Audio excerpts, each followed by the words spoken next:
Hello everyone. अंतःस्रावी ग्रंथियों का हमारा टॉपिक चल रहा है, जिसमें काफ़ी अंतःस्रावी ग्रंथियों की बात हमने कर ली। अब मात्र 2 अंतःस्रावी ग्रंथियां शेष हैं, जिसके बारे में चर्चा करनी बाकी है। तो आज के वीडियो में हम उन शेष 2 बची हुई अंतःस्रावी ग्रंथियों के बारे में बात करेंगे। वो छोटे छोटे टॉपिक है, ज़्यादा बड़े टॉपिक नहीं है। जिसमें से पहली ग्रंथि का नाम है पीनियल ग्रंथि। आज जिन 2 अंतःस्रावी ग्रंथियों की हम बात करेंगे, उसमें से पहली ग्रंथि है पीनियल ग्रंथि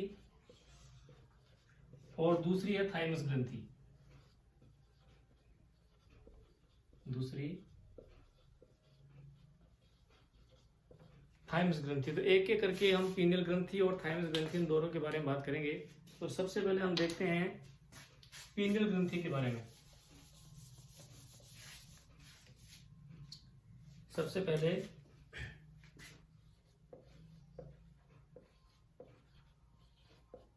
पीनियल ग्रंथि, कहीं कहीं पर इसे पीनियल काय भी लिखा हुआ आप देख सकते हैं। पीनियल काय इसका नाम लिखा होता है कई जगह। पीनियल काय कह दीजिए, पीनियल ग्रंथि कह दीजिए, एक ही बात है। तो आप जैसा कि जानते हैं कि अंतःस्रावी ग्रंथियों को हम मुख्यतः 3 चरणों में बांटते हैं। सबसे पहले हम उसकी पोजीशन देखते हैं कि अंतःस्रावी ग्रंथि ये कहाँ पाई जाती है। तो ये जो पीनियल ग्रंथि है, इसकी पोजीशन हमारे मस्तिष्क के अंदर, उसमें भी अग्र मस्तिष्क में थैलेमस नामक स्थान पर ये पाई जाती है। यहाँ पास में आप देख सकते हैं इसकी स्थिति को। तो इसकी जो स्थिति है, स्थिति पोजीशन या लोकेशन, ये मस्तिष्क में थैलेमस नामक स्थान पर पाई जाती है। थैलेमस। जब आपको पिट्यूटरी ग्रंथि बताई थी, तब आपको बताया था कि हाइपोथैलेमस से लटकी हुई दाने के जैसी जो संरचना है वो पीयूष ग्रंथि है, पिट्यूटरी ग्लैंड है। तो हाइपोथैलेमस से पीयूष ग्रंथि निकलती है, लेकिन थैलेमस से हमारे ये जो पीनियल ग्रंथि है ये निकलती है। पोजीशन के बाद हम इसके जो निकलने वाले हार्मोन है उसके बारे में बात करते हैं। तो पीनियल ग्रंथि से जो हार्मोन निकलता है, पीनियल ग्रंथि से जो हार्मोन निकलता है उसका नाम है मिलेटोनिन। Melatonin hormone. ये मिलेटोनिन हार्मोन शरीर में कई महत्वपूर्ण कार्य करता है। इसके बारे में एक बात और बताते हैं, जो इसकी स्थिति है मस्तिष्क में है, उसके कारण इसको हम तीसरी आंख भी कहते हैं। मनुष्य की तीसरी आंख। इसकी स्थिति के कारण ये जो पीनियल काय है या पीनियल ग्रंथि है, इसको हम मनुष्य की तीसरी आंख भी कहते हैं। Third I of the human being, मनुष्य की तीसरी आंख कहते हैं। उसके बाद इससे जो हार्मोन निकलता है उसका नाम है मिलेटोनिन। मिलेटोनिन का काम क्या है? मिलेटोनिन का सबसे महत्वपूर्ण काम है कि ये मनुष्य के अंदर जो उसका सोने और जागने का चक्र है उसको निर्धारित करता है। यानी कि मनुष्य का सोने का समय और जागने का समय जो होता है, उस समय शरीर को स्वतः ही सोने की इच्छा होने लग जाती है और जागने के समय पर शरीर स्वतः ही जाग जाता है, जिसको हम जैविक घड़ी कह सकते हैं। जिस प्रकार घड़ी के अंदर हम अलार्म लगा के रखते हैं कि ये सोने का समय है और ये जागने का समय है, उसी प्रकार ये बायोलॉजिकल क्लॉक है। ये अपने आप मनुष्य को जो उसका सिरकाडियन रिदम है या सिरकाडियन साइकिल्स को कहते हैं अंग्रेजी के अंदर, उसका निर्धारण करता है। यानी कि मनुष्य का स्लीप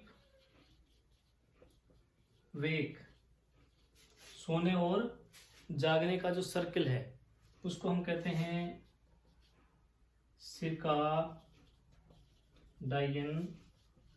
साइकिल। सिरकाडायन साइकिल कह दीजिए, स्लीप वेक साइकिल कह दीजिए, ये इसके नियमन का काम करती है। इसीलिए इस ग्रंथि को हम एक और नाम देते हैं जिसका नाम है जैविक घड़ी। जैविक घड़ी। तो इस ग्रंथि के बारे में जो 2-3 महत्वपूर्ण बातें हैं जो कि हमें याद रखनी है, वो ये कि मनुष्य की तीसरी आंख कौन से अंतःस्रावी ग्रंथि को कहते हैं? पीनियल ग्रंथि को कहते हैं या पीनियल काय को कहते हैं। मनुष्य के अंदर जैविक घड़ी का काम करने वाली अंतःस्रावी ग्रंथि भी पीनियल ग्रंथि कहलाती है। मनुष्य के सोने और जागने के चक्र का जो नियमन है, स्लीप वेक साइकिल या सिरकाडायन साइकिल, उसका जो नियमन है वो भी पीनियल ग्रंथि करती है, या इस मिलेटोनिन हार्मोन की सहायता से पीनियल ग्रंथि करती है। इस मिलेटोनिन हार्मोन का एक और काम है। मिलेटोनिन हार्मोन जो है ये हमारे शरीर के अंदर जो पिगमेंट्स पाए जाते हैं, जिसको मिलेनोसाइट्स कहते हैं, उन मिलेनोसाइट्स के ऊपर काम करता है। अर्थात त्वचा के रंग को गहरे से हल्का करने का काम मेलेटोनिन हार्मोन का है।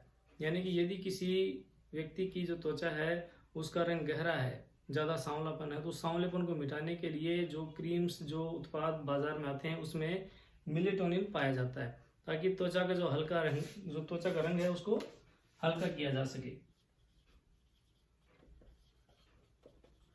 त्वचा का हल्का रंग, यानी कि त्वचा का रंग हल्का करने के लिए भी यह पीनियल ग्रंथि या मेलेटोनिन हार्मोन काम में आता है। इस मेलेटोनिन हार्मोन की वजह से यहाँ पर हम लिख देते हैं, जो जननांग हैं, जननांगों के विकास में देरी इस मेलेटोनिन हार्मोन की वजह से होती है। अर्थात यदि शरीर में मेलेटोनिन हार्मोन की मात्रा ज़्यादा बढ़ जाए तो मनुष्य में जननांगों के विकास में देरी होगी, उनका जो रिप्रोडक्टिव ऑर्गन्स का डेवलपमेंट है वो ज़्यादा समय लेगा। तो ये सब काम पीनियल ग्रंथि से निकलने वाले हार्मोन के हैं। अब इसके साथ ही एक और छोटी सी अंतःस्रावी ग्रंथि जिसका नाम है थाइमस ग्रंथि, उस थाइमस ग्रंथि के बारे में भी हम बात कर लेते हैं। इन दोनों ग्रंथियों को एक साथ हमने इसलिए लिया क्योंकि ये कोई बहुत ज़्यादा बड़ी टॉपिक नहीं है, छोटे छोटे टॉपिक आराम से किए जा सकते हैं।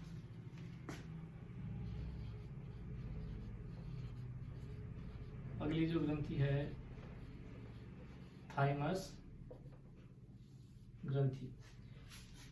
थाइमस ग्रंथि की जो पोजीशन है वो पोजीशन मनुष्य के अंदर शरीर में सीने में हृदय के पास पाई जाती है। तो जो इसकी स्थिति है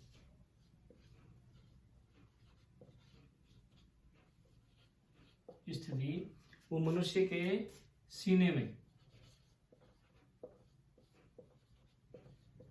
और वो भी हृदय के पास, मनुष्य के सीने में हृदय के पास पाई जाने वाली ये ग्रंथि है थाइमस ग्रंथि।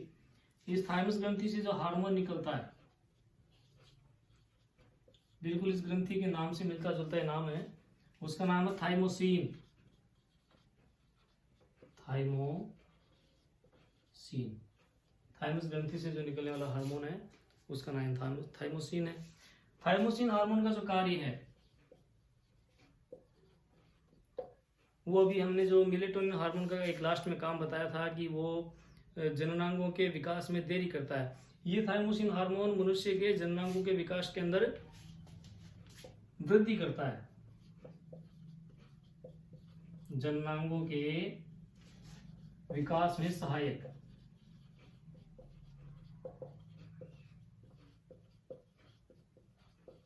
जननांगों के विकास में सहायक ये हार्मोन है। अर्थात यदि किसी मनुष्य के शरीर में थाइमोसिन हार्मोन की मात्रा बढ़ जाए तो उसके शरीर में जननांगों का जो विकास होगा वो ज्यादा तीव्रता के साथ होगा। थाइमोसिन हार्मोन का मुख्य कार्य मनुष्य के अंदर जो लैंगिक लक्षण है उनका विकास करना है, लैंगिक लक्षणों का विकास या लैंगिक लक्षणों का निर्धारण कर दीजिए। तो देखिए, लैंगिक लक्षणों को निर्धारण करने के लिए अब तक हमने जितने भी टॉपिक पढ़े उसमें बहुत से हार्मोन आ चुके जो मनुष्य में लैंगिक लक्षणों का निर्धारण करते हैं। सबसे पहले तो हमने आपको बताया थे टेस्टोस्टेरोन और प्रोजेस्टेरोन जो स्त्रियों और पुरुषों के अंदर लैंगिक लक्षणों का निर्धारण करते हैं। उसके बाद जब हमने एड्रिनल ग्रंथि पढ़ी थी तो उससे जो हार्मोन निकलते थे उनको हमने एंड्रोजन्स कहा था। उन एंड्रोजन्स का भी यही काम था, लैंगिक लक्षणों का विकास करना, उनका निर्धारण करना। आज एक और हार्मोन हमारे सामने आया है थाइमोसिन। इसका भी कार्य क्या है? मनुष्य में लैंगिक लक्षणों का विकास करना। तो इस प्रकार से ये थाइमस ग्रंथि है। तो थाइमस ग्रंथि और पीनियल ग्रंथि ये छोटी छोटी ग्रंथियां थी जो हमने आज के टॉपिक में पढ़ने का प्रयास किया है। जितनी भी महत्वपूर्ण बातें थी जो हमारे काम आ सकती है वो हमने आज की इस वीडियो में बताया। मैं आशा करता हूँ ये बातें आपको समझ में आई होगी और थैंक यू वेरी मच।